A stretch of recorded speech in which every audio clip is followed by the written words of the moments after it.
Hey, if this isn't resident of BC, I've got my phone stacked up right now on a stack of books, and it's a book that's this thick that is the history of the company Adidas, number Oh, one. of course. Then there are a series of 7 journals of strength and conditioning research, uh, and then I'm about to throw Roy Williams hard work book and Friday Night Lights. Just Oh, there you bam. go. That's It's like perfect. let's just grab whatever I can. It's going to stack up to the right height and then move from there. That's, but last time you and I caught up, dude. Last time you and I caught up was like right after combine. Yeah. And so, where are you in the post-combine hangover recovery process? How has it been for you? Have you always needed like a lot of recovery after combine? I know how much you give to it, or what is your experience like after that 8, 10, probably 12 weeks now? Like, Yeah. The crazy part is how long the process has turned into. Um, we do have athletes that start in December now, and sometimes we have to orchestrate private workouts that are happening in April. So like that's a long stretch, yeah, yeah, and you really can't turn off, because even though you might whittle down from 50 athletes at its peak down to 4 or 3 athletes that you're working with, it's still as intensive, because usually the longer it goes in that process, the more high stakes can get, and yeah, it's going long in that process for a reason. yeah. So yes, I do usually find that zone, like once everybody's out and everything's clear, just to probably take about a week, and Yeah. then kind of clear your mind and reframe, because it's not like your job ends. Now you're switching gears and going on to the next thing. Yeah. So Yeah. yeah, that's a big part of it. Is just being able to reframe and then move into the next phase of whatever you're tasked with. And I guess it's always been interesting for me because I would switch right from combine, and then it was like, all right, now it's education time, like Yeah. education Right. season, right? And Right. it was great because it took me off the floor. It kind of took me out of the 10-hour coaching day. I enjoyed educating. It took me out of the facility. So I Mm-hmm. got a chance to recover. Whereas, there are other coaches that they just stayed in the facilities and like continued to just kind of pound the rock, Yes. either taking on other, athletes, or pro days are running long, or whatever it is. And so I was always curious how, the other coaches handle it, because I was always crushed by the time Sure. combine was over, man. It's so intense. So, Yeah. for you, I know it's very similar in that you've got a lot of different hats that you're wearing. So is it just like, yeah, man, I'll just switch on and it's a new hat, or, you know? I wish that it was super easy for me to do that. But task switching for me sometimes can be difficult, because especially when it's combined with coaching, because you get so emotionally invested into one process. And then it's like, well, hold on, somebody needs you over here. So switch gears to that. And that's a hard thing to do. I think just naturally for humans, that's a hard thing to do in the Yeah. professional world. So yes, I have always admired our coaches and we have a lot of them that can finish one group one day and turn around tomorrow and take lead on something else. We are always encouraging those people to take a break, take a mental break, Yeah. get some time away, go spend some time with your family, whatever you need to do, and then kind of reframe, reshape, and let's go again. Some of them love the grind, and I think that's part of who they are, especially if they've come from either the pro sports world or the collegiate world, and they know what that feels like.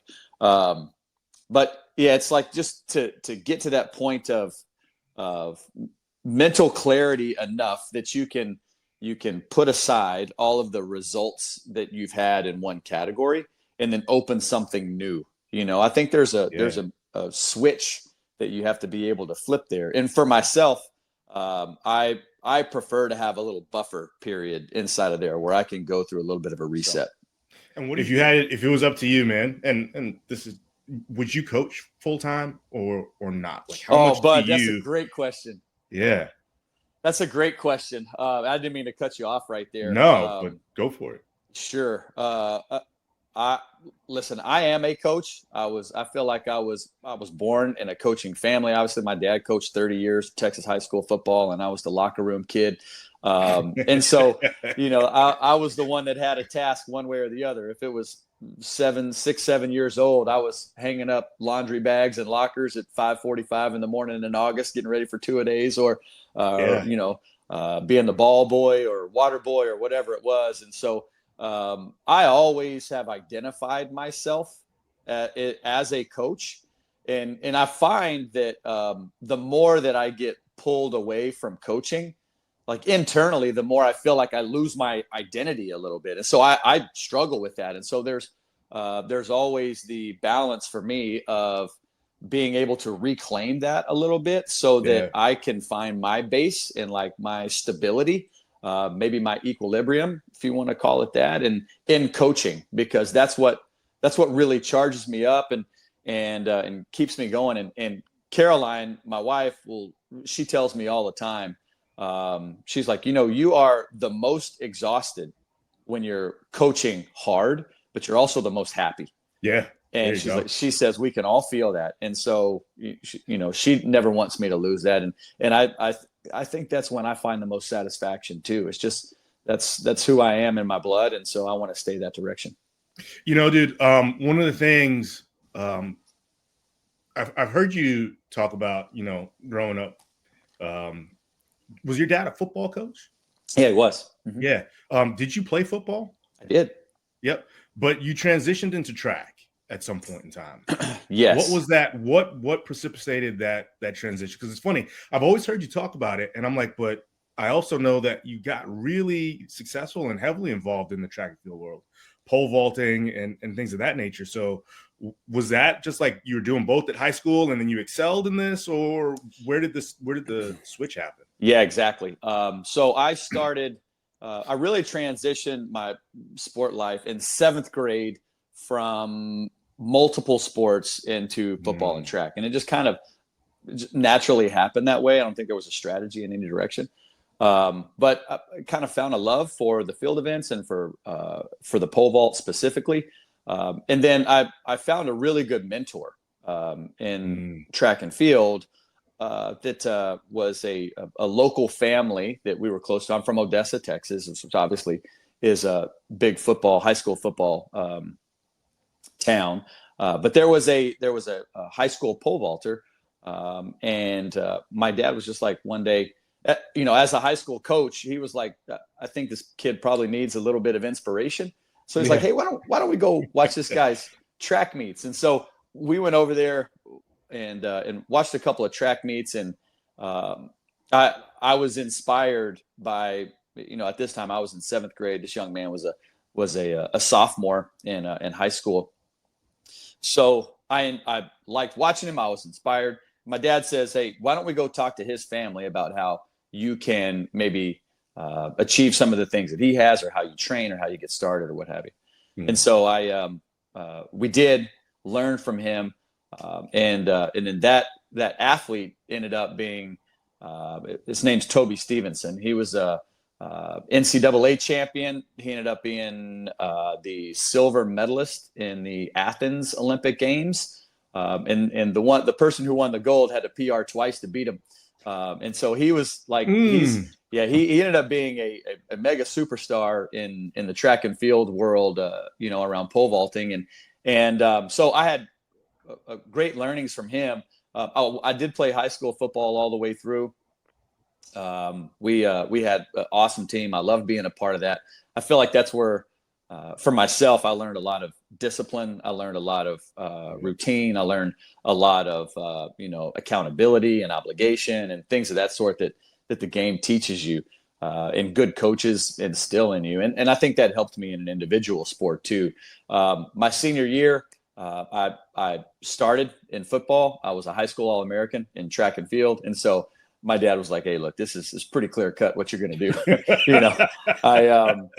So I wasn't the biggest, I wasn't the fastest, but I was a technician when it comes to track and field, and like I said, I had really good instructors and knew the skill side of it very well. So I would go into that overskilled category rather than Yeah. overpowered.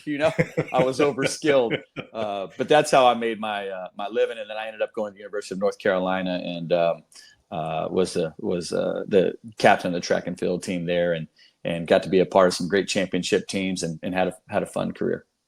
How much of that stuff are you pulling into your coaching now? How much of that experience do you recognize as like in your either approach to coaching or design? Is it at all? Are you incorporating any of the stuff from the track and field world Yeah, currently? yeah, for sure. I think there are both like work ethic lessons that you learn Yeah. in one category, and then there's also like methodological things that you're taking away um, uh, f- from a probably from a work ethic standpoint. When you're an individual sport athlete, your mindset has to be very different than team sport athletes are, in my opinion. And Okay. so, like an individual sport athlete, like if you ever work with or are dealing with a swimmer or a track and field athlete or a cyclist, endurance athlete, or something like that, they're usually very type A personalities. They have a lot of self accountability, and that's their sense of belonging is inside of their own accomplishment in that sport. Even though they're part of a team, it's like the success, the win or the loss is on me. Right. And so you face that, and especially as you kind of come through, the ranks of track and field, and you're starting to learn that this isn't really me against anybody else; it's me against me. So you can create your own enemies in there, and you hear things about 100-meter sprinters are they're distant from their competition because they are creating the enemy there that they can compete against. But listen, you're lining up and you're running, and that person has no effect on you. Right. And so you have to have that sense of accountability and that self-discipline, because there's not anybody else that's going to be able to step up and solve a problem for you, or check a box for you, or catch a pass for you, or hit a home run for you. It's like you got to do those things yourself, and nobody else has a real effect on it. When in the world of pole vaulting, the bar is the bar, and it's there, and you're dealing with the track and the wind and all of the elements and things like that. But at the same time, it's you versus you.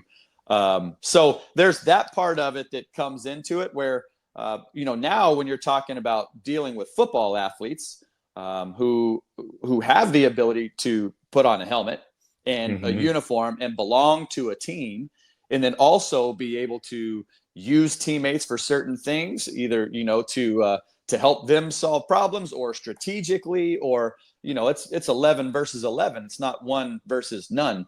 That's a little bit of a different element, and so I think that the athletes, when they're transitioning, if we talk about like the NFL Combine program, as the athletes are transitioning, they're moving into a stage where, like, hey, the uniform's gone, the helmet's disappeared, the camera zooms in on you, and so when that camera zooms in on you, how do you feel? And have you done everything that you should have done when it's time to put your hand on the line and go run the fastest 40 that you've ever run in your life? Because everybody who's ever cared about you and your development is watching, right? Yeah. And so they're all going to judge you on this next 4.5 seconds, plus or minus 2, 3, 4 tenths. And so what does that look like? And are you comfortable with that? Have you done everything that you've needed to do in order that when you put your hand on the line, it's time to go to war, and that, rather than put your hand on the line and cross your fingers and say, I hope this goes well, and so the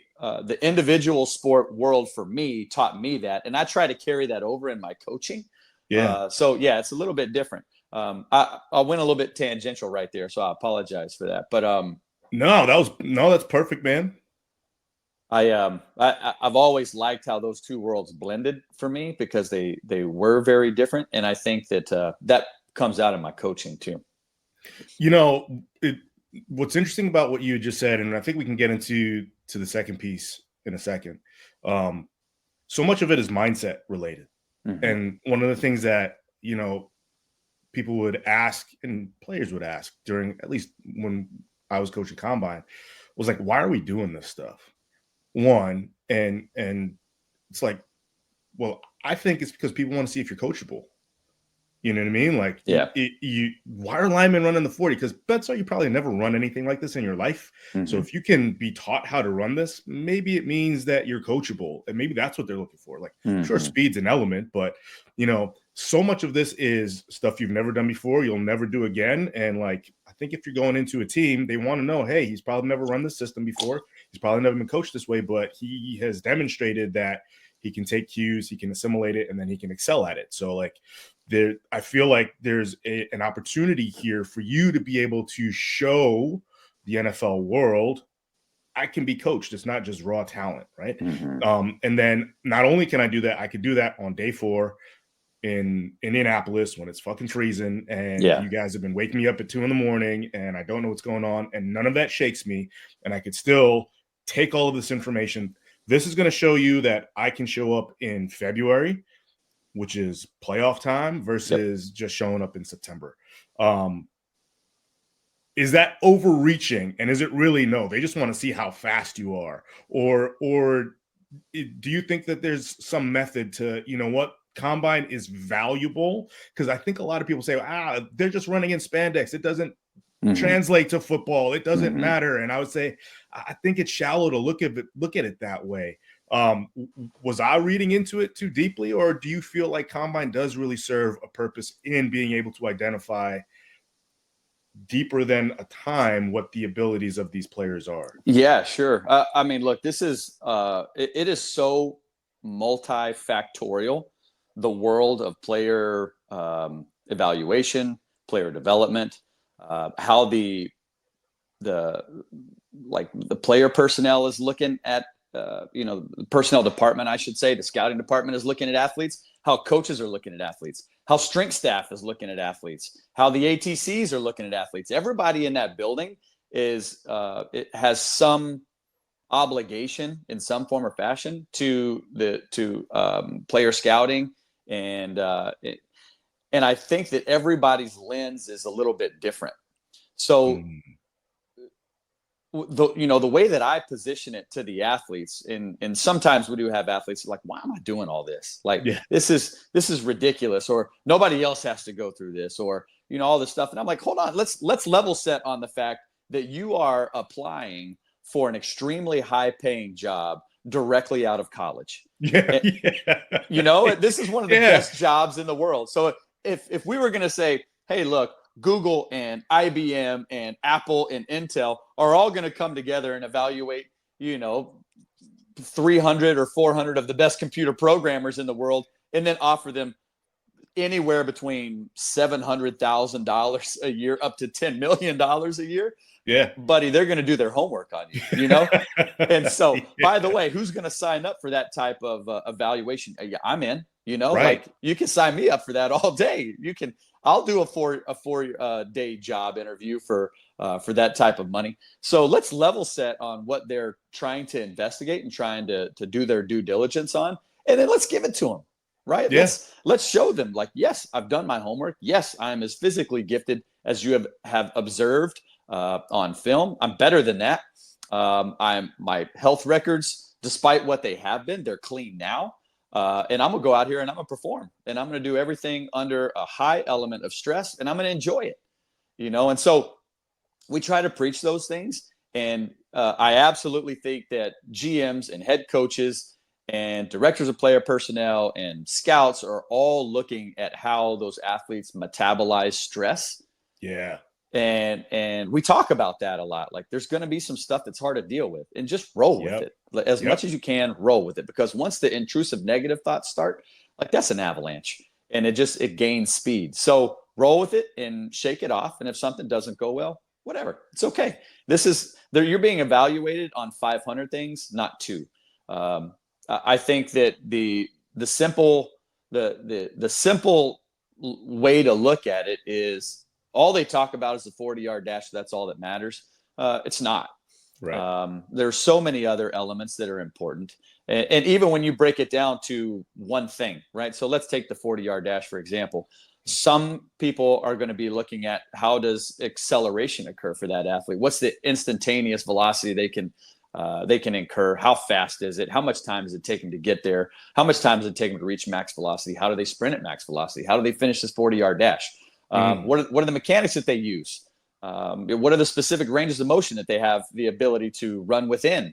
And then what does that give us any leading indication on what an injury likelihood could be in a long season, the longest season they've ever had, when they get to week 16, 17, they make it to the playoffs, they're in 18, 19, 20. There's a lot of telltale signs inside of there that are important for people who are putting their jobs on the line to choose the best talent and the best bodies that they can to help them win games. So I think even when you break down one event like that, and trust me, the good organizations in the NFL are absolutely looking at it that way.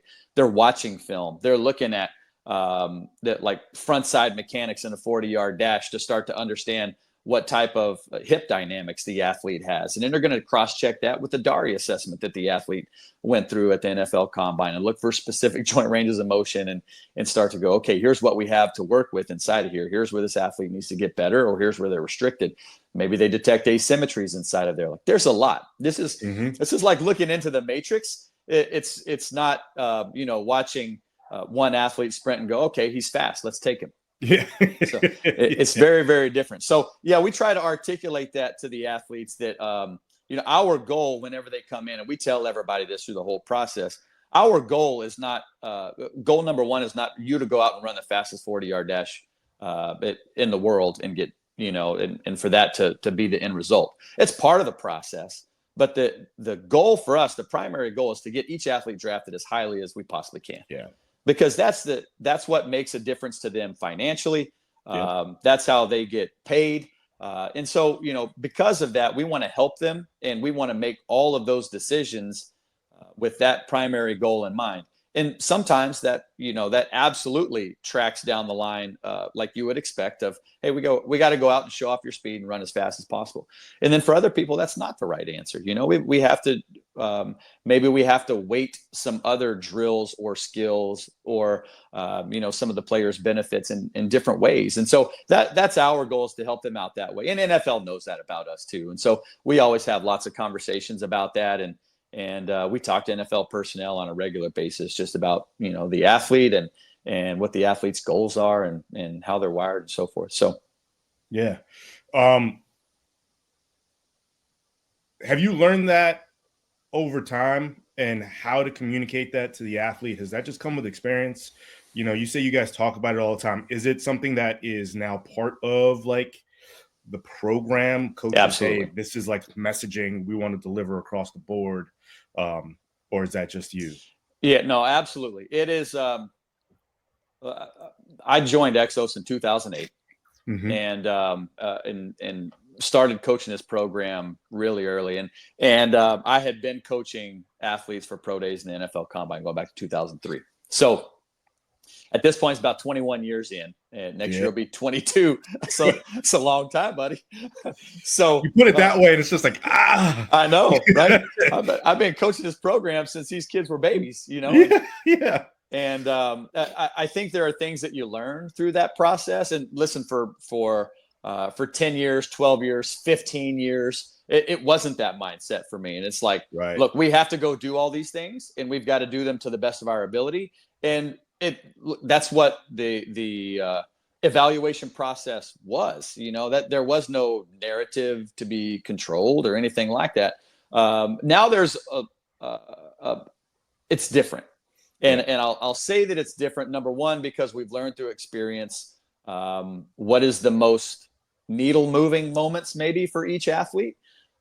And one of the things that just became evident to us as clear as day is that athletes really they care about their results, but the most important thing is how are you going to affect myself and my family financially. And I mean, that's going to be a big part of it for any of us, And so when we kind of level set on that, and had a lot of conversations with Anthony Hobgood around that, and with Roy Holmes, who, I love him a whole bunch too, and Nick Hill. And it's like, look, this is what we really need to gravitate our mindset to, and this needs to become our primary goal. And then when that does become the primary goal, it starts to change all of the decisions that you make in each microcycle for that athlete. Because if you're just saying, hey, look, this is a templated program, everybody's going to go through this because we have combed through this thing rep by rep, and we've done anterior chain and posterior chain rep counts, and there's only so much of that you can do that you can sit there and bean count that thing to death, and say, okay, this is how many reps we're going to take, and this is how many times we're going to lift this, and this is how many times in a given microcycle we're going to sprint full speed, and here's the valuable reps and the non-valuable reps. You can comb through those things for years and years, and we did. And then go, this is the one program for everyone. That didn't really feel right to us when we sat down and looked at it and say, we've got 50 different humans in this building, and they're all steered by different things, and they all move differently, and they have different size, speed combinations and mobility, abilities and ranges of motion, and they all produce force and decelerate differently, and they have asymmetry. Nobody's the same. So why are we giving them the same program, number one? And then what's that program anchored in, number two? For some athletes, it's like, let's show off, what your abilities are that are going to maximize your return on the evaluation process. And for some athletes, it's like, I'm a fantastic mover. I can generate high velocity. And I can really wow people with my ability to run. For other people, that checks the box. For some people, it's a real struggle. It doesn't mean that they're any worse of a football player. They can be absolute studs out there and not scare anybody with speed, but create an advantage in a different way. And so let's show those things off, and so when we're talking internally, sometimes I'm kind of like, look, we're a Ferrari dealership. We're not a Ford dealership. We're not a Mercedes dealership. This is a Ferrari dealership right here. And so when a Ferrari's coming in, that's been a used car, and it's gone through the wear and tear of, an SEC, a full SEC season, that thing might have some dents on it. We might have to replace some gaskets, and we might have to rewire some electrical pieces, and we're going to have to replace the tires and do stuff like that. And then when we do that, let's not roll this thing out here and go, hey, look at all these dents in it. Don't you want to buy it? That's not the goal, right? We want to push that thing out here and say, look at how this car can make you look better, and is going to look great in your garage, and it's going to look great when you take it out on date night, and all of those things. It's going to make you and your organization look better, and that's what the player is going to do. So let's show them the highlights, and then if we have to take a pause on one drill or two and come back and keep working on that 3 or 4 more weeks and turn that around at pro day and then go put it out, that's fine. That's why you have the player evaluation process has multiple looks anyways. There's a lot inside of there to dig into. It's absolutely multifactorial, just to kind of conclude this this tangent that I'm on right now, but it's absolutely multifactorial. Everybody's looking at something different. The strength staff is watching the film in one way. The position coach is watching it in another way. The coordinator's looking at it somehow. The GM is evaluating certain things. The head coach is. You've got sports psychs that are weighing in inside of there, and they're starting to look at information too. There's just so many elements. It's like, let's go out there and be who we are, and at the same time try to maximize our assets to the best of our ability. So I don't know how much you and I have caught up on kind of what's going on with me right now, but I'm putting together an online business. It's an online coaching business, online education primarily. And it's centered around 2 things. It's centered around being able to provide online education for young strength and conditioning coaches. And then it's also, that's like part 1. I don't like calling it parts because I don't want them to be like a this step, that step thing, but there are 2 elements to it. The second element is providing online business education for experienced coaches that are in a place in their lives where there's this inflection point, there's this transition. And I would just say it's essentially like our age group, right? Yep. You and I are the same age. Our kids are the same age. Yep. It was awesome to hear you say I started in 2008. I've been coaching this for 20 years. 20 years is a career, but like I'm in my early 40s. Like right. I've got a lot of time left here. So exactly. But I've also just put in 20 years, and like my kids are now starting to play sports. And like there are a lot of coaches that are in this place where work-life balance, and what does that look like? And I've been at this company for 20 years and maybe I've hit the ceiling. What is my next step? And trying to help with that transition. So there are two things that I'm working on. One, 25 to 35-year-old coach putting in their first decade of work. What does that look like? Highest kind of learning curve intensity. Am I going to get that job? Do I go to the league? Do I get into a place like Exos and build my career? What are the skills that I need for that? And then the 20-year coach, you and I, that has either been in the league or been at this company and now is, am I deciding that I'm going to be in this company forever, or is there a next step, right? So those are kind of the two things that I'm working on. Yep. If we think about just the first cohort being the young 25 to 35-year-old coach, what I always said is, man, from 25 to 35, I was completely concerned with learning everything about strength and conditioning. If I can get this person results, I am going to be a great strength and conditioning coach. And everything else is kind of like, I'll probably pick this up on the way or whatever, but like pouring into the research, the literature, learning, the numbers, everything. And I was talking to one of my mentors recently. He was probably the one I would consider like the first. You had mentioned your mentor in high school, Lyle Henley, who's now the director at UAB. Yeah. And I was like, man, when you're looking at hiring young coaches and bringing them in, what is your selection process like? What are you looking for? And are you looking for soft skills or hard skills? And he's like, it's funny you say that, because now I'm looking at soft skills. Can they communicate? I don't even really care how much they know about strength and conditioning anymore, because I can teach them that. Right. But can they talk to an athlete? Can they motivate an athlete? Can they work with the staff?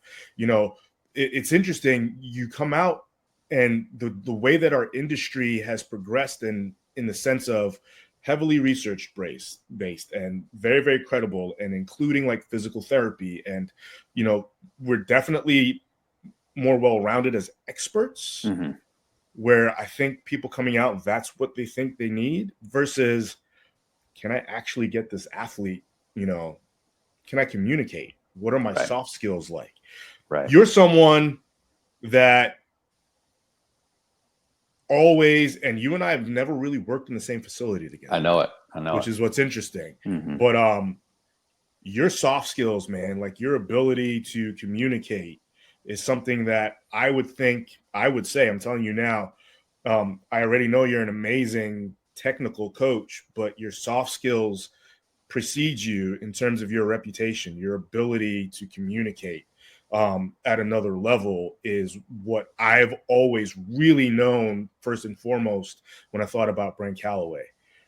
Is that something that you work on, or is that something that you just kind of have, man? Like, and to that end, on both sides, how can younger coaches accelerate that ability versus just reading the Journal of Strength and Conditioning and thinking that if they do X, this will make them a better strength and conditioning coach? Yeah. First off, it was really humbling to hear you say that. I have an immense amount of respect for you. And I've learned a ton from you as well. And so thank you for saying that. It's humbling. From a soft skill perspective, I absolutely agree with Coach Henley. When I'm looking at who is Exos going to hire, who's going to help us to not only attract clients, but to mentor athletes and bring athletes in the door, you have to have the ability to build relationships. And if you are in a client-based business where you are going to be the key labor deliverer, you're going to be the practitioner, you're going to be the person who is face to face with a client, then you have to be able to do that, in my opinion. You have to be able to relate. You have to be able to gain trust very quickly, which is a paramount thing for us. That's one of the things that we talk about is the athletes that are coming to us, that they don't necessarily know us. We try to build relationships whenever we can, but they don't know us from, Right. They've had a strength coach for 3, 4, 5 years collegiately, or they've come through the NFL program and they've worked with a number of strength and conditioning staffs for a long period of time. And we get them for 6 weeks, 8 weeks, 12 weeks. And they need to buy in, because the earlier they buy in, when they know that you're in it for them, the earlier they buy in, then the faster that they can start to make headway and start working down the right processes, versus maybe being a little bit standoffish, or not fully understanding, or maybe questioning a lot of the things that you might be doing, because what you're doing looks way different than what my strength conditioning coach was doing with me back at my pro team, or my college, or my high school, whatever. So you have to be able to build relationships. You have to be able to gain trust. In order to do that, in my opinion, you have to have a high level of confidence in your own knowledge, that what you are articulating to that athlete is the right thing, which means you have to have the hard skills of being able to know the information, to have the experience, to have made the right and wrong decisions and learn from those in the past, and be able to speak to those directly. At the same time, you have to also be able to have an easy conversation and a hard conversation too, and be comfortable inside of those moments. And I think that a large part of being a really good coach is being an empathetic person, which everybody isn't. Right. And for some people that has to be a learned skill. But it's something that I believe is very important to a one-to-one relationship, is I have to be able to process your emotions, to know what you are feeling as, the athlete in front of me that's trusting me to take care of them. If you're uncomfortable, I have to figure out a way to get you into the right mindset. If you are overconfident, we need to talk about that, right? Yeah. If you, whatever that element is, if you have, a lot of the times in the situation that we're going through, these athletes are trained mentally one way, because they've been dealing with a team and team personnel for a long time. And that's not us. We're not team personnel, and so they're ingrained in some of these mental processes of what do I disclose and what do I not disclose? Because does this affect either my playing time, or how a coach perceives me, or my paycheck? How long I can stay inside of this organization? Do I tell them that something hurts? Because then does that start to paint me in a certain light as to what my mentality is? It's like we have to try to unwind a lot of those things, and try to reprogram that's not us. We're the people inside of Exos and inside of our facility and any good performance company are there for one reason, and that's for the athlete, right? The athlete's in the center. We're all working around them. And so when we can convey that, and we can start to break down some of those walls of maybe information hiding or distrust, I have to be able to articulate to the athlete that you can share those things with us. That's okay. And there's a number of stories that we could go into where athletes are, they're really programmed to hide something that hurts. I'll just run through this, and everything's going to be okay. And it's not always okay. We can make better decisions. Well, I've got a good one for you. There's an athlete named Tajay Spears that played at Tulane, super dynamic athlete, got drafted and is now a running back for the Tennessee Titans. And Tajay's a Louisiana kid, and he has gotten everything that he's ever earned out of the mud, literally. He's just a grinder. And it doesn't matter how many times you want to give him the ball, he's going to take it and he's going to give you something special. He's trying to hit a home run on every play. Yeah. And look, Tulane knew that, and they needed him, and they fed him the rock. And you know what? That year they beat USC in the Cotton Bowl, and that was a fantastic year for them. That led to a new job for the head coach, and it led to more funding for the program and all this wonderful stuff. But like Tyjae was hurting when he came into training, and so there were times when, for the first 2, 3, 4 weeks, he would come into our program. I always ask, hey, how you feeling today? I try to catch as many people on a regular basis, every single day when they're putting their cleats on or we're going through warm up. How you feeling?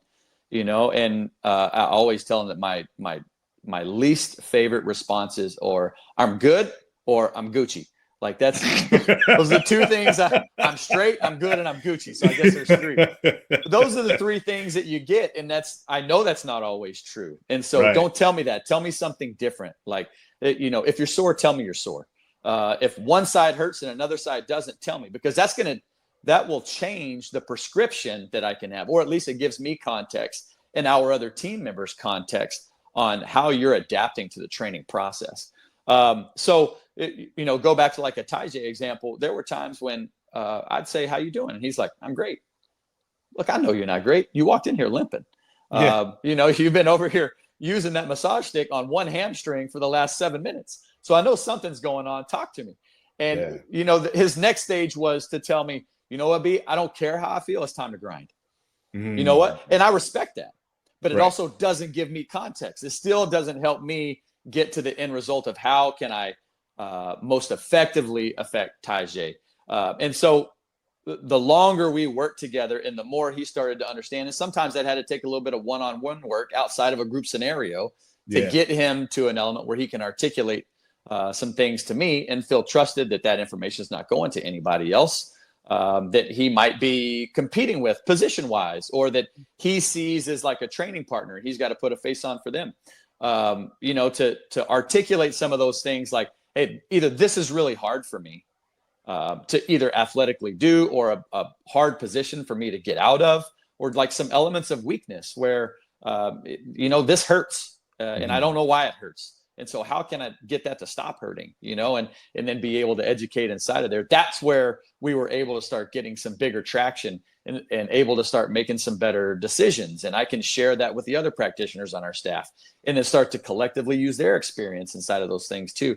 You have to be able to relate to the athlete soft skill wise. Yep. You have to be able to have not only digested different methodologies, different coaching points, different data interpretations, understanding coaching science and human movement and force production and things of that sort. You have to be able to understand those things, and at the same time make it make sense in a very simple way to the athlete, so that you can make those custom decisions for them, and then be empathetic to them and try to get inside of how they feel and what's going through their brain.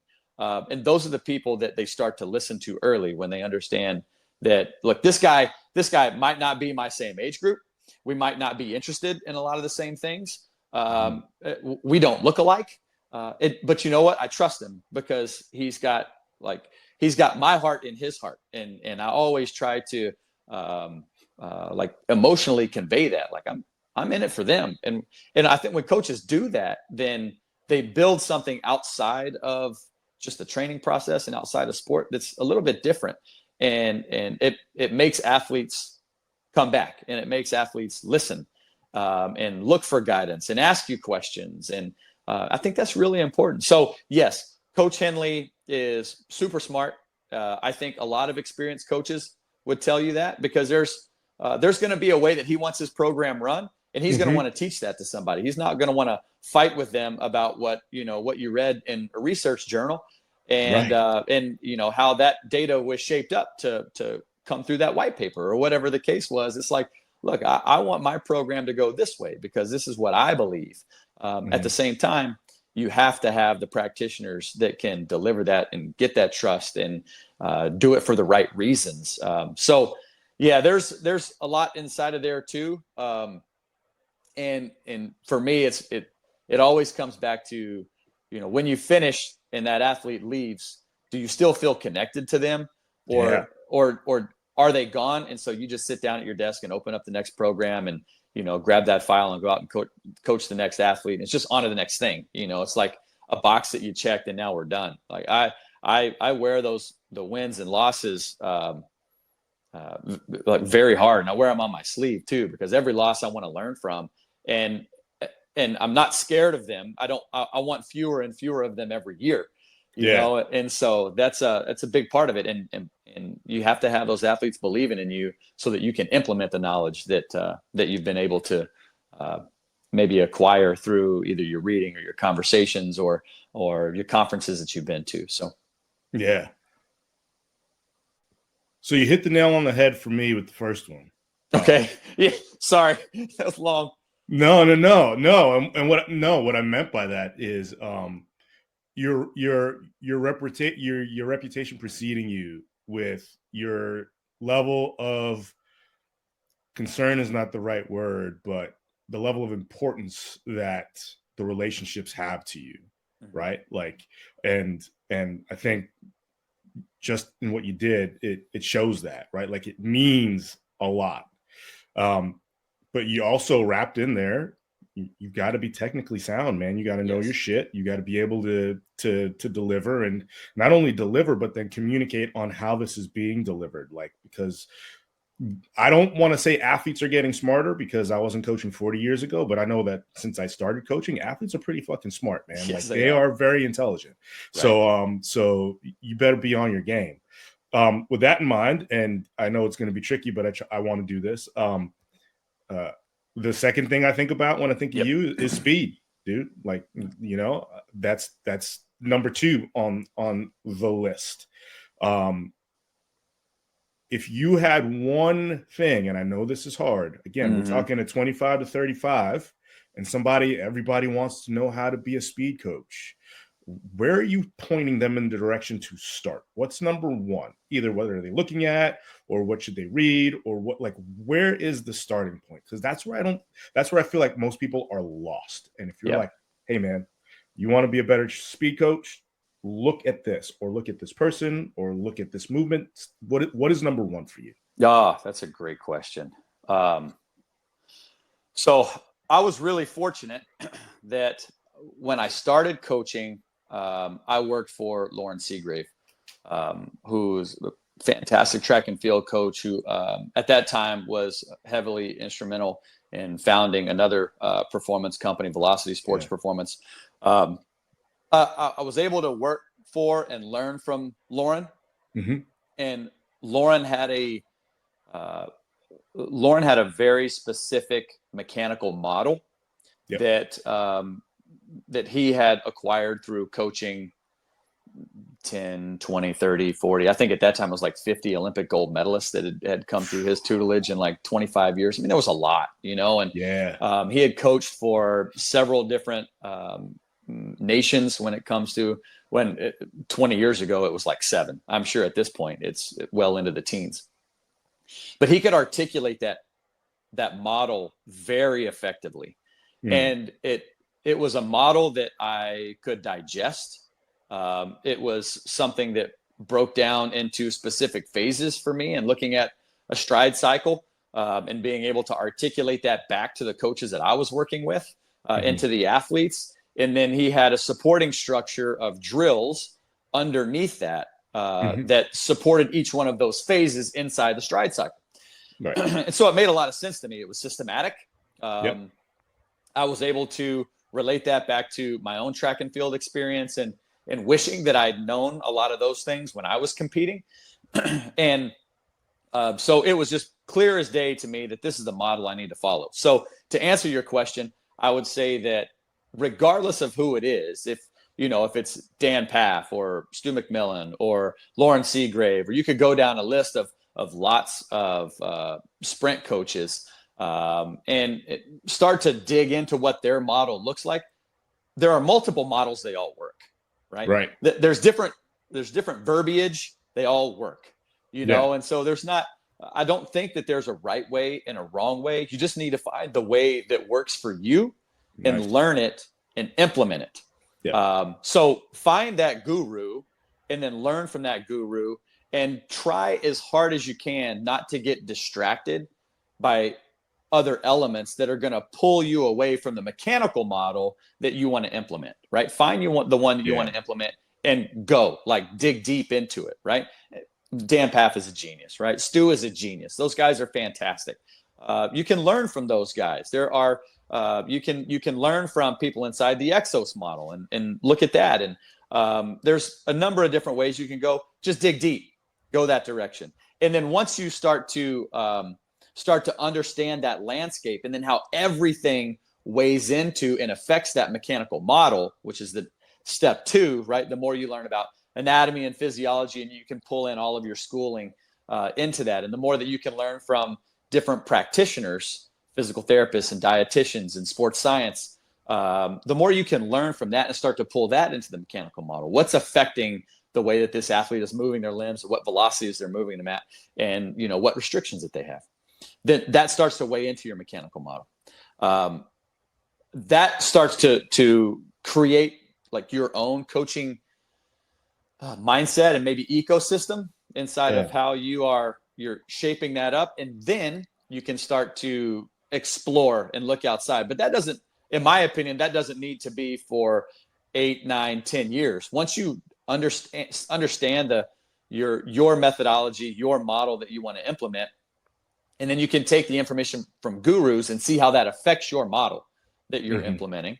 And it all makes sense to you. You look at it and you start to have light bulb moments all over the place on a regular basis. That means you're on the right track, and you start to see the effects of your training on other athletes and the development that they have. Means you're on the right track. Then you can start to look outside at others' mechanical model and see if that starts to influence your own. But I think what happens right now is that there's so much information that is coming across in 30-second bits.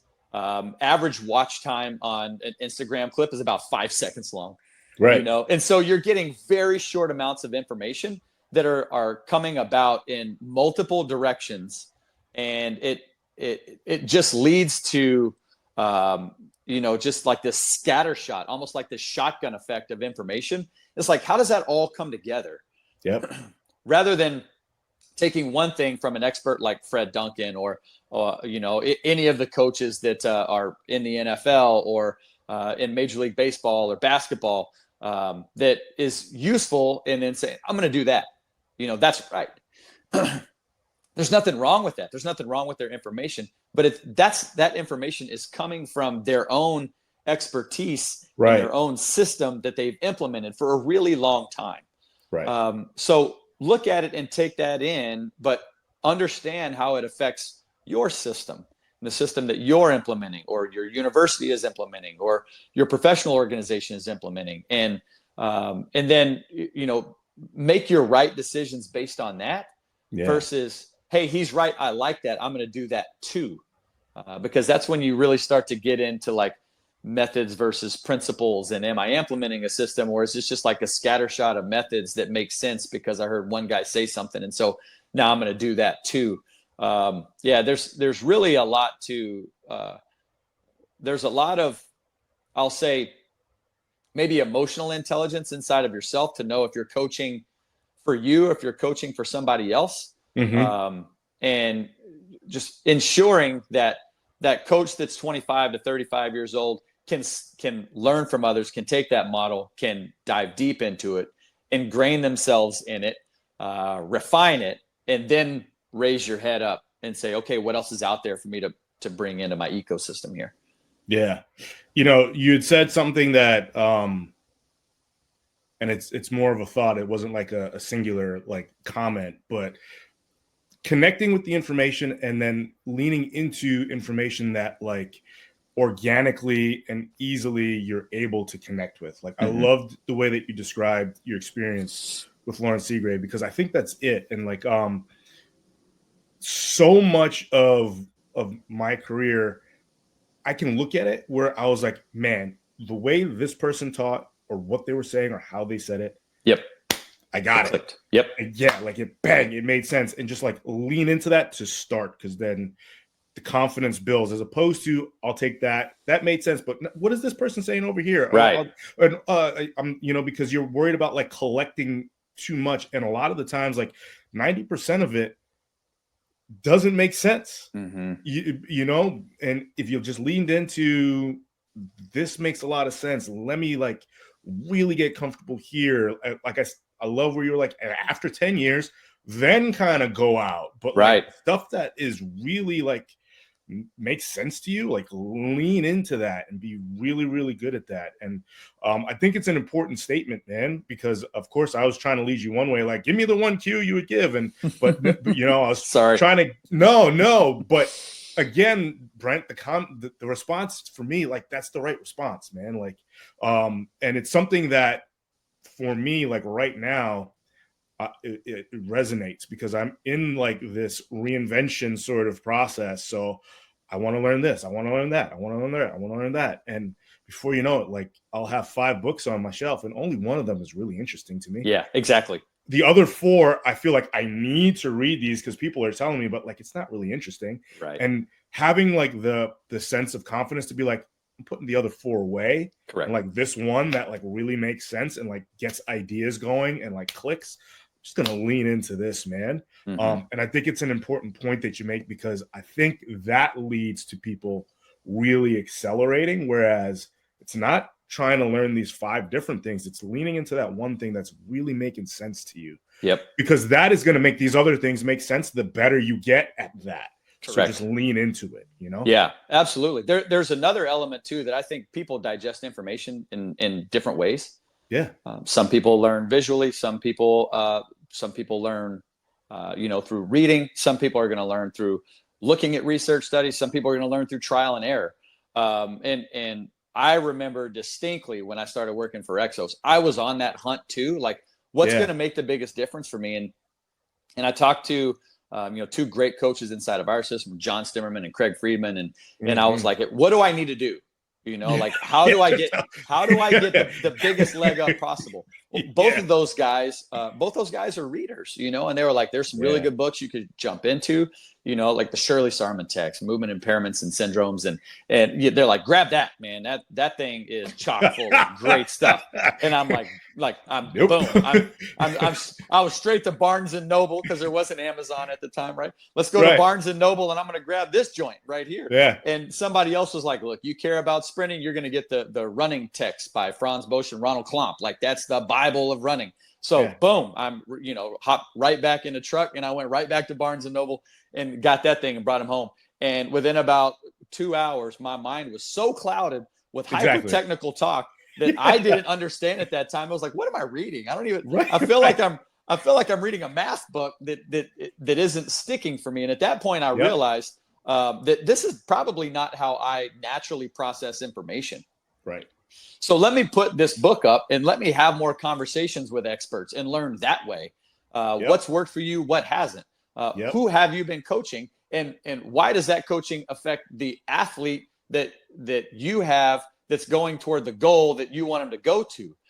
Because, like, look, if you're going to talk to Stu McMillan, you're going to get an amazing dissertation on track and field speed. Is that necessarily the same thing as what a football player needs, or what an NBA player needs, or a Major League Baseball player needs? Because there's a whole lot of different dynamics in there other than how the human is running that is playing into that. And and then looking at how does that information affect the athletes that are in front of me and the goal that I have for those athletes. And then go back once you start to understand that and you've created that system and you know what you're doing, then go back and read that text. And you've got a different lens on, right? It's like looking through a different pair of glasses of going, yeah, this resonates with me and this works in my world, or it works in a track and field world, but it doesn't necessarily work in the football world or the baseball world or what have you. So yeah, I think there's just understanding how a young practitioner digests information, what works for them the best, and then how do they make that come to life, I think is really important self-awareness tool that you can create. Yeah. Next piece, it's a term that you used last time we caught up. and it's an important one, neural drive. Mm-hmm. And Omi Iwasaki and I were actually just talking recently, and we were laughing about this because conventional, common, historical, traditional wisdom will tell you that greatest way to do that is heavy bilateral exercises, right? Like just get them stronger, right? Like that's the answer to all of this. And then you have guys like Mike Bull that kind of come along and tell you, well, it's not really the only way you could do it, right? There's this thing called bilateral deficit, like increasing neural drive can change, there are different ways to do this. And unilateral exercise is something that I had really never paid any attention to until I had gotten to Exos and like their influence in improving neural drive, which is really what we're looking for. But understanding that there's more than one way to skin a cat here. Oh yeah. And without giving away the secret sauce, but again, just leaning into your thoughts on it. Again, for the young coach that thinks if I just get them stronger and they will get faster or whatever it is, by doing it this way, we'll increase neural drive. And having people like Omi and Michael and now myself finally left going, maybe not. Your thoughts on that? Yes, my brain immediately goes to what is the goal of the athlete? Let's track that, number one. What do they think they need? Let's understand that piece. And then let's give them what is the right answer. Okay. So I'll tell you what I mean by that. The human body is so massively complex. It is an incredible thing that there probably aren't very many black and white answers to. There you go. So to say I can provide one stimulus and get one result, I think is very reductionist in nature. Yeah. In the same way that to say, if I just increase the horsepower in this car, it's going to solve all of its problems. That's not the right thing to think. Some cars have too much horsepower, right? And other cars don't have enough, and some might not be able to handle that horsepower. And so I think that the human body functions a lot in the same way. I think you have to look at what does the athlete need? And in order to understand that, you have to have a way to diagnose that through an evaluation process to give the athlete the stimulus that they need to generate the result inside the goal that they're trying to get. Yep. Super complicated way to explain it. Let me cut you off real quick. Yeah, go. Let's say you do this evaluation and this diagnosis and you see strengths and weaknesses. Yep. Are you leaning into what they're good at, or are you trying to provide them with what? And I want to dissect the word need. Sure. Because I don't want the word need, or maybe it isn't. Maybe it's for clarification. Is need meaning they're missing this, I want to give them this, or is need meaning they're really good at this, so if I give them more of this, that will be better? So how are we interpreting the word need? Need. Right. I look at what's the deficit of the athlete. How do we bring the athlete up as much as possible? Because we have a short amount of time to do so. Inside of my world, we do. And so in order to make this athlete a better athlete, do we need to give them more of what they're already strong in? Or do we need to either find a weakness, diagnose a weakness, diagnose maybe an opportunity for them to improve, and then lean into that, right? Give them that. Right. My mindset goes to let's look for the deficit, find the deficit, figure out if that deficit is actually something that's going to move the needle for that athlete, and then go that direction. I'll give you an example. So through the evaluation process, and again, I'm gonna pull this down to direct correlation for myself, which is training an athlete for the NFL Combine. Yep. Right. And so this is a very objective process. There are loads of numbers all over the place. In fact, what gets broadcasted on ESPN is the third-party testing that takes place with the athlete that some university has worked on for 4 years, and then you've gotten for for 8 to 12 weeks to try to polish that up a little bit. And somebody else is going to test it and go, hey, it's a win or a loss for that athlete. So there's a lot of information inside of there to help us be clear on what the goals are. Now, when we bring the athlete through our evaluation process, now we have force plates that can really quickly, in normative data that can really quickly tell you, hey, this athlete is at the 90th percentile in force production. Okay, great. I've got 8 weeks. How much of a heavy, slow stimulus do I want to put on that athlete in order to increase their ability to create, limb velocity and joint velocity and be able to, to turn those things off and on in that nature very, very quickly, electrically, and run with new mechanics that we're implementing. So it's like, what's the strategy that's going to move the needle the best for that athlete?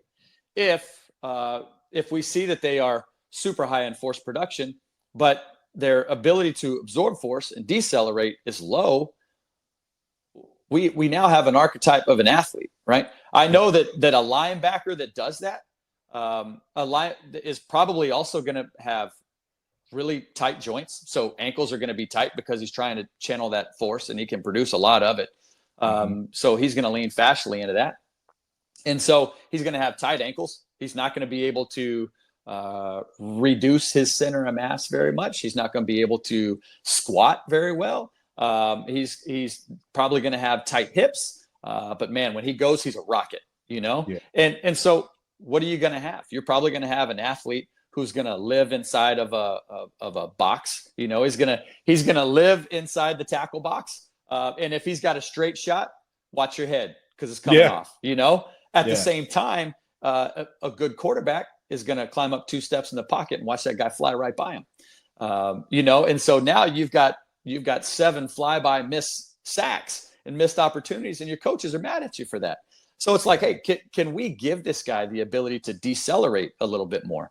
Can we work some more things inside of there that will help with that? And how can we help him dynamically reduce force? Can we give him better ranges of motion that he can work through so that he can coil more effectively and he can flex better and he gets better ankle dorsiflexion and he gets better tibial rotation and femoral rotation, so he can start to bend the ankle and the hip and the knee and start to reduce himself and get to lower center of masses and then be able to use his his force production to get out of that. Now you've given him a weapon. Yeah. And so for me, it's let's see where the athlete is. What's the missing piece for that athlete that's going to change them the most? And then let's go there with this and tell them about it. And the fun piece is that most good athletes know that. Right. And so when real quickly you can start to connect the dots on, based on our evaluation, this is what we found. That means to me, these are some of the things that might happen to you in game play. Is that right? And almost there's a resounding like, yeah, how'd you know that? And so again, going back to like a moment of trust, then they're like, this person, this company, this staff knows what they're talking about. Mm-hmm. So they're going to help me with something that is a problem for me. Right. Not necessarily give me more of something that I already have. So yeah, I think every now and then there's a little coaching that needs to go around that. But that's where my mind goes. Is like, let's figure out how to give this athlete what they don't necessarily have and make them more dynamic. Does that, again, what I personally love about that is it's starting to remove sort of the testing like nature of the combine process. Mm-hmm. It's like, it's still football we're talking about. And this is still you as a mover, mm-hmm. With the understanding that if we get you to move better, then you're probably going to run faster. Mm-hmm. Right. So it seems like it seems counterintuitive to think that it's indirect, but at the same time, it's like, hello, if you move better, you're probably going to run faster. And if you move better, you're probably going to be able to use all this stuff that you have. So actually, instead of loading you up more, if we just get you to move better, you'll be faster. And you'll handle ground reaction force better, which makes you faster. And, and the cherry on top is now you're not just running a faster 40, you're also a better football player because you Correct. move better. Correct. So if we stop thinking about the testing so much and think about how can you be a better athlete, how can you Mm-hmm. move better as a human being, that it will just spill into all these other buckets that you're testing for anyway, plus make you better on the field. Like, that's the approach we need to take. One, brilliant. Two, makes a lot of sense. Three, why does it feel like it's taking so long or continuing to take this long for people to realize like that's what this is all about? Because I feel like Exos has been preaching this forever. Yeah. You know, and you said, so I'll leave you there. Yeah. Well, it's complicated.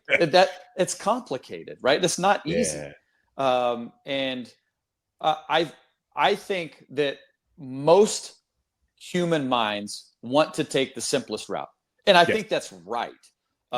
But when you start to pull back the layers and realize that the simple route doesn't work for everyone, and that the human body is not binary in nature and how it solves problems and how it adapts, and you know, the limitations that you might see in one joint affect the entire system in multiple ways.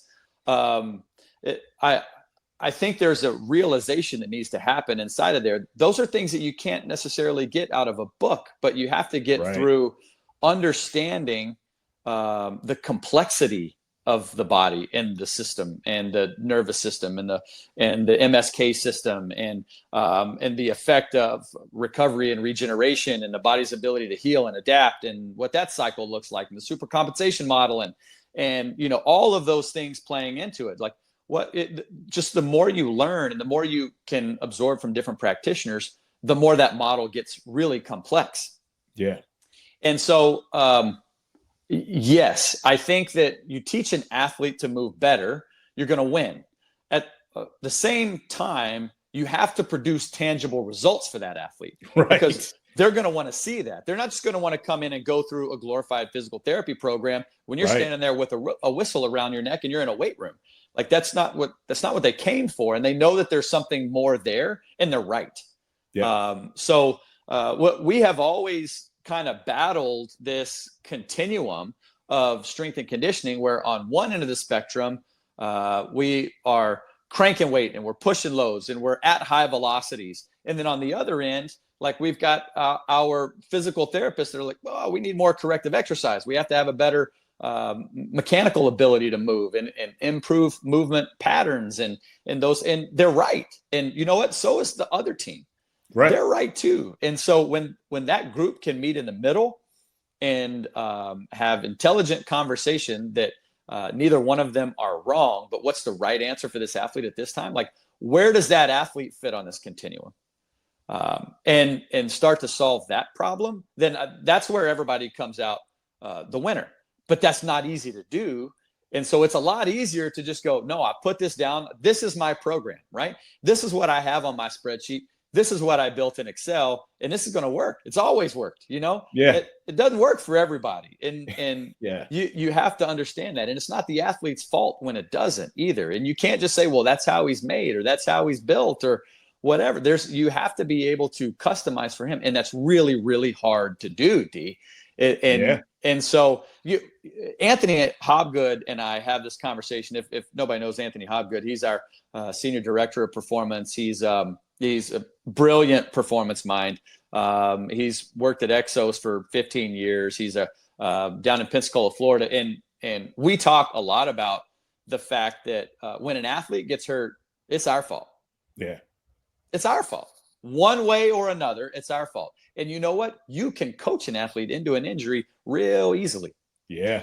So, yeah, go ahead and take that athlete and give him more ability to produce force. Give him new ranges of motion that you've been able to build through these awesome mobility exercises and corrective exercises that you and your staff have put together.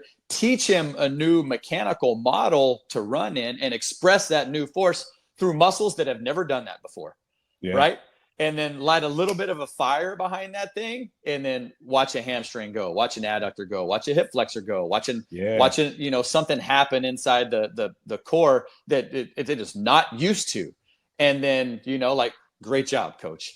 And so that athlete hasn't moved like that for 22 years. And now you're taking it and you're tightening the screws in all of these different categories, and they don't have capacity to do that. So how do you build tolerance through those? And what do you tell the athlete in order to give them the right tools to do so and bring them into that process effectively and patiently, and to know that they're going to be as safe as possible when they do that? Because all they want to do is know that that clock is going to say something different when I run than when I came in.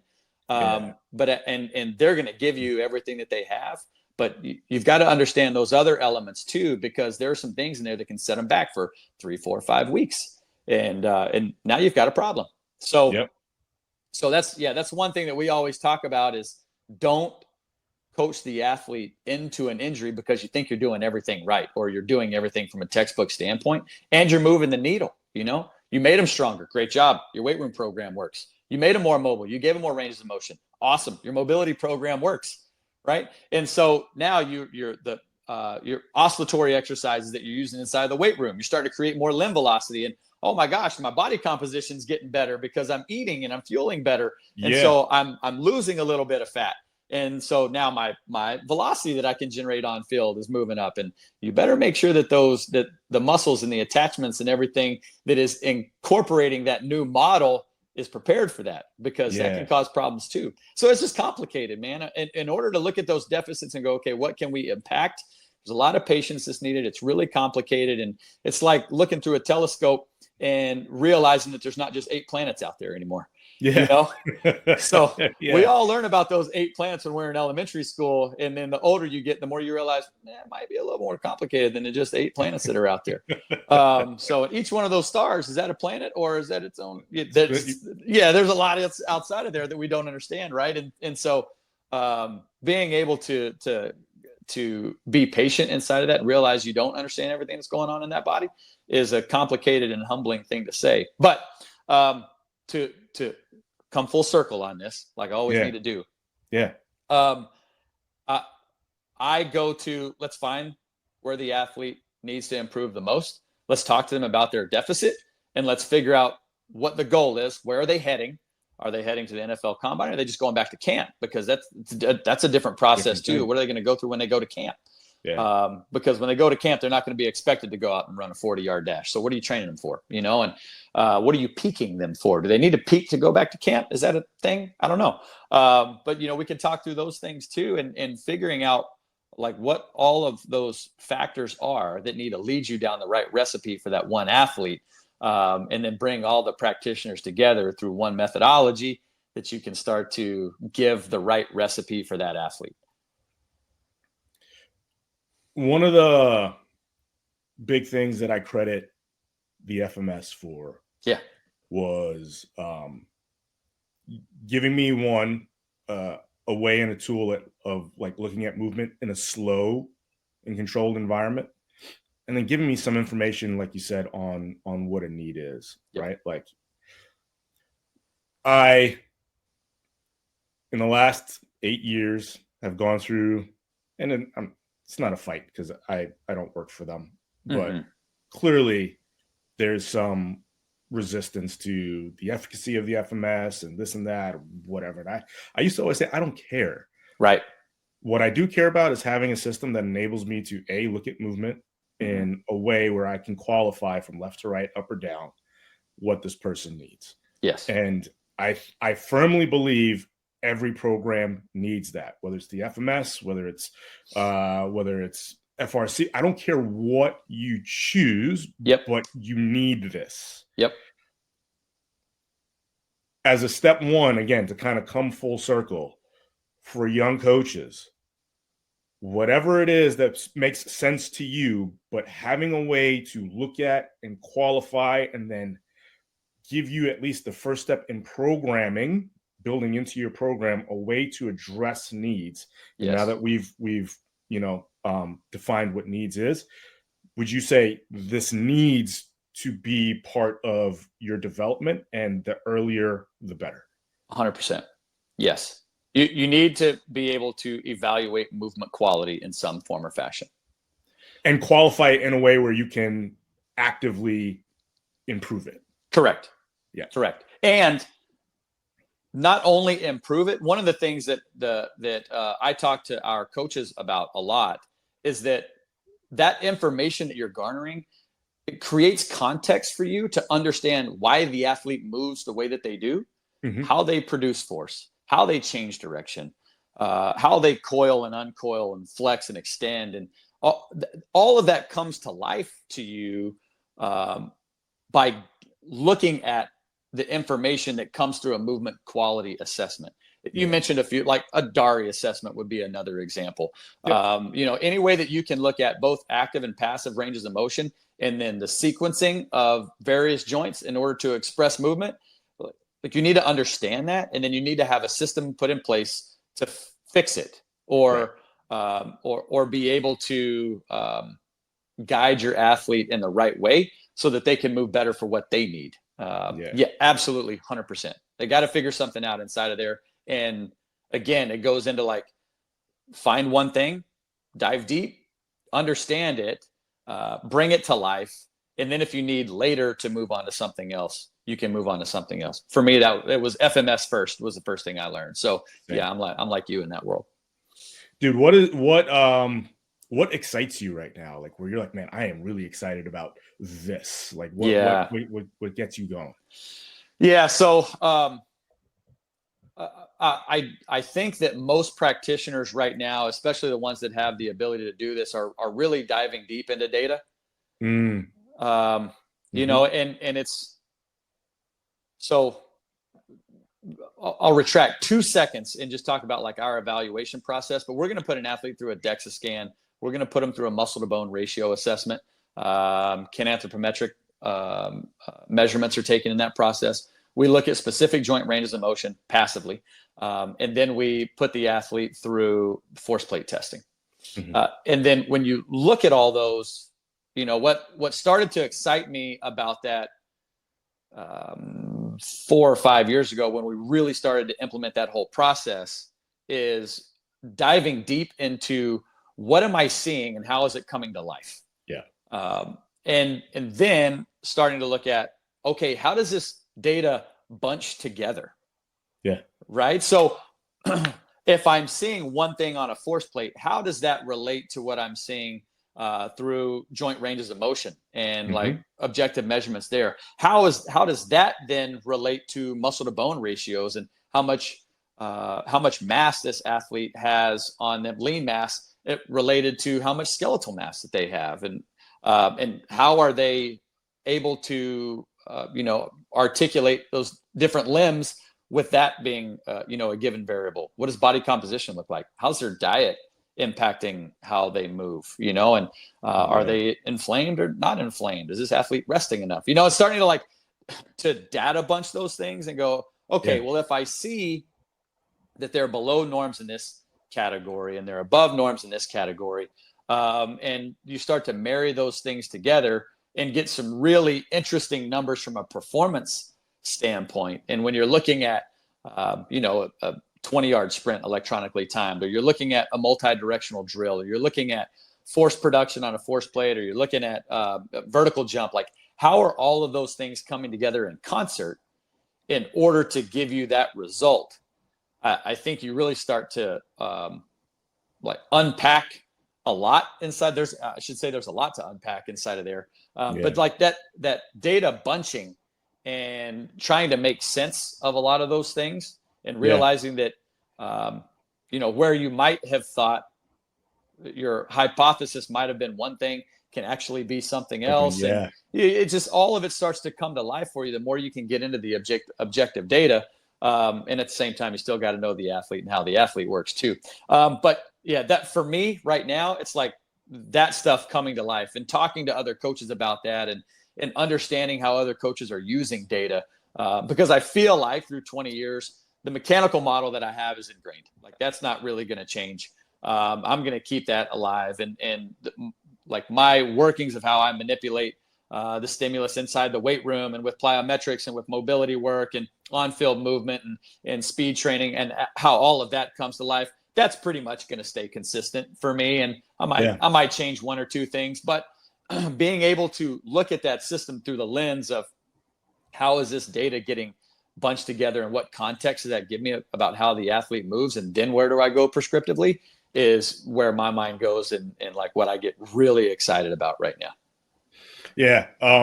The data thing and force plate analysis and everything is awesome. I think it's a lot of fun. I think there's too much data sometimes where Absolutely you're looking at all of this and you're like, Jesus Christ, do we really need all this? Right. But that's also part of the fun of it, right? Is like, all right, what actually matters in all of this? So yeah, I appreciate the excitement in it. Mm-hmm. And at times kind of go, is all this necessary? Yeah, there's a lot of noise. There's a lot of noise. Yeah, yes. Exactly. But that's part of the fun, is right? Is cutting out the noise and finding the things that, that, man, if it gives me that 1%, then I'll take it. Yeah, that's right. That's right. I've asked everybody this question. Mm-hmm. 3 resources. Could be a person, could be a podcast, could be whatever. Again, if I'm like, hey, Brent, we had a great talk, a bunch of different things. If I asked you, and everybody's kind of like, oh, recommend a book. Doesn't have to be a book. Sure. But just 3 things. And again, that you either excite you, that you think have been really impactful, can be new, can be old, but where you're like, man, I feel like these 3 things kind of capture some of me. What would those be? I think number 1 for me would actually be conferences, attending industry conferences, learning from others, networking. The amount of people, you go to a conference to learn, right? And so everybody is going there for the same reason.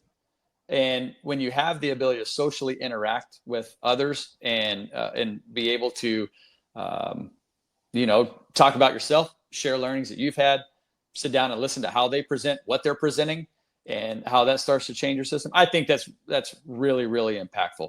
The most recent conference that I went to was the Sportsmith Speed Conference in Pittsburgh. Man, I loved it.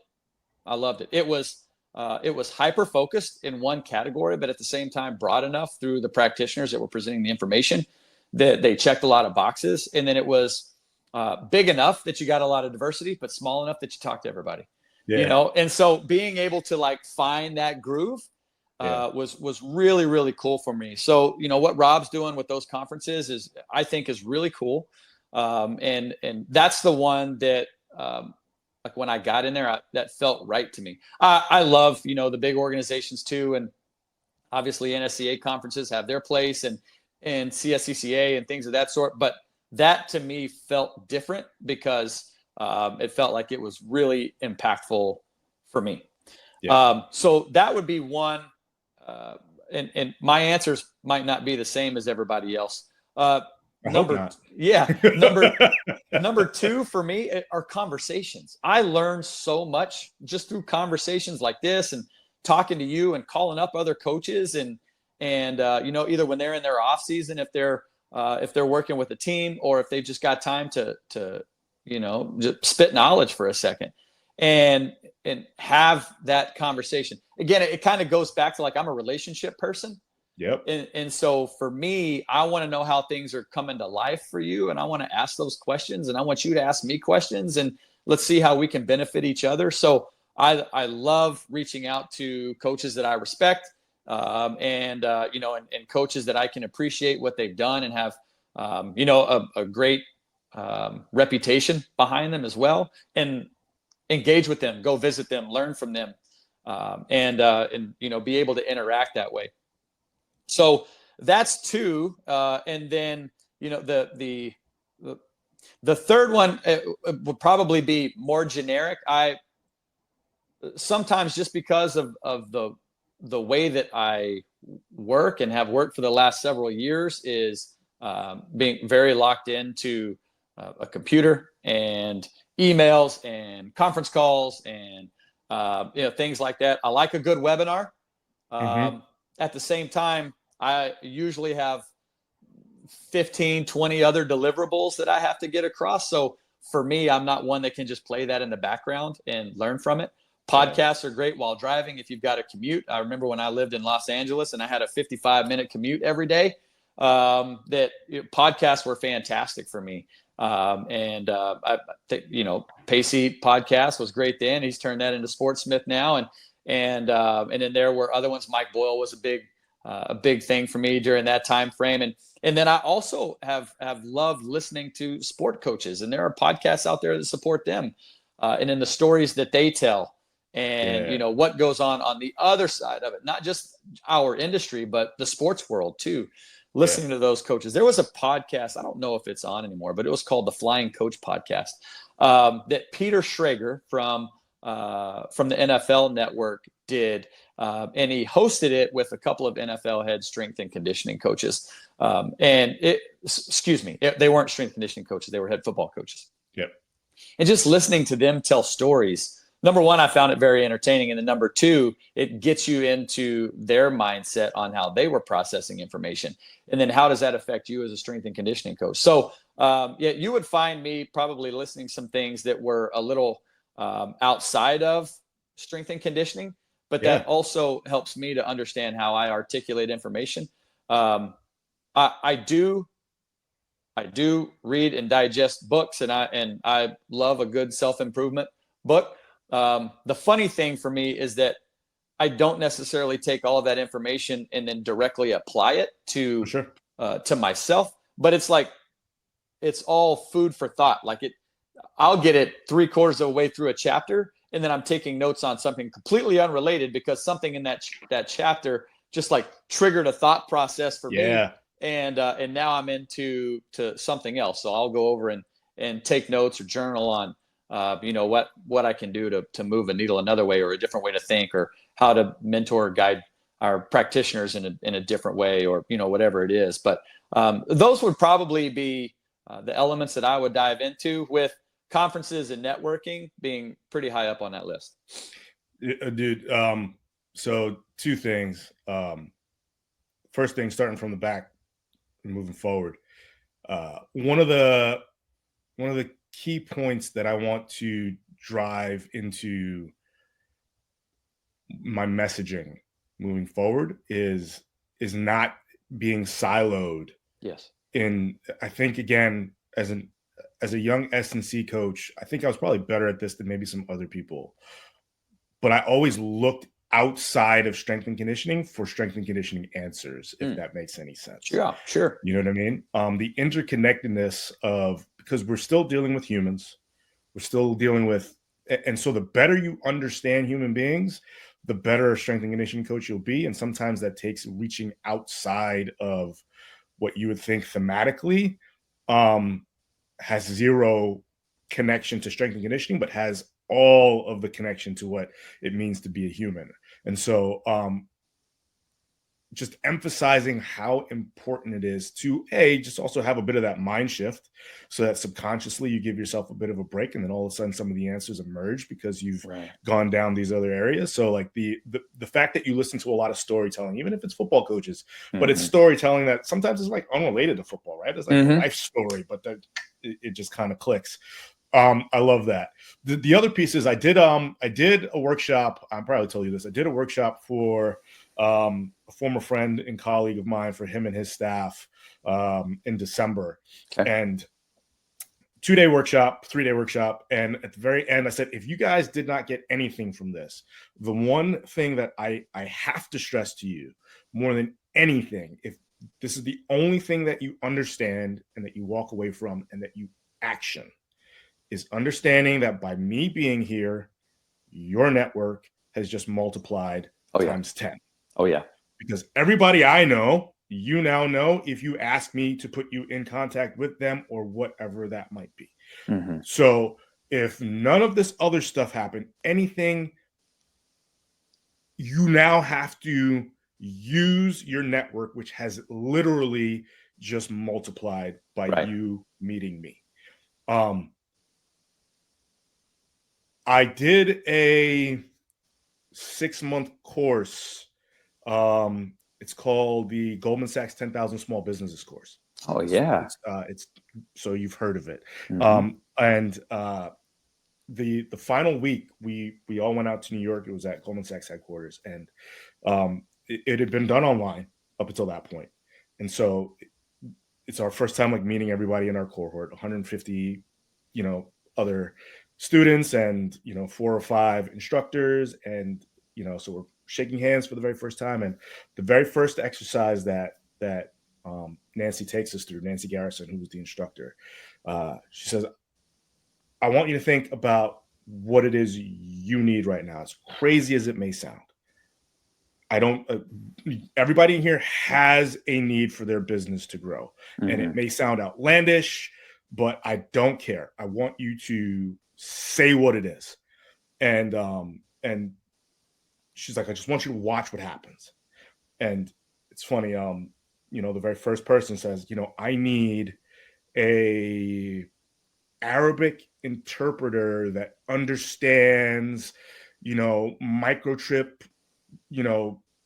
formulations being done in Taiwan, like all out there. Yeah.